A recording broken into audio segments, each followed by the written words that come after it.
أعوذ بالله من الشيطان الرجيم. بسم الله الرحمن الرحيم. أحل لكم ليلة الصيام الرفث إلى نسائكم هن لباس لكم وأنتم لباس لهن علم الله أنكم كنتم تختانون أنفسكم فتاب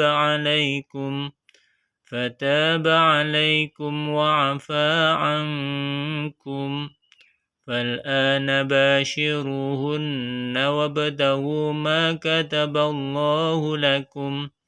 وكلوا واشربوا حتى يتبين لكم الخيط الأبيض من الخيط الأسود من الفجر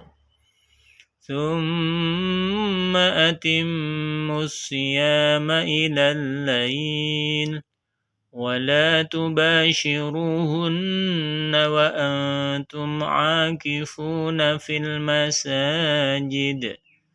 تلك حدود الله فلا تقربوها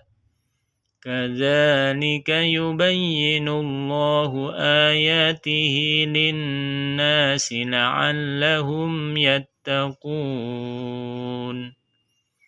ولا تأكلوا أموالكم بينكم بالباطل وتدلوا بها إلى الحكام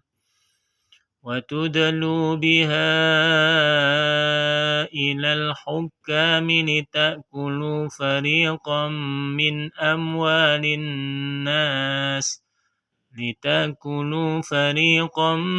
من أموال الناس بالإثم وأنتم تعلمون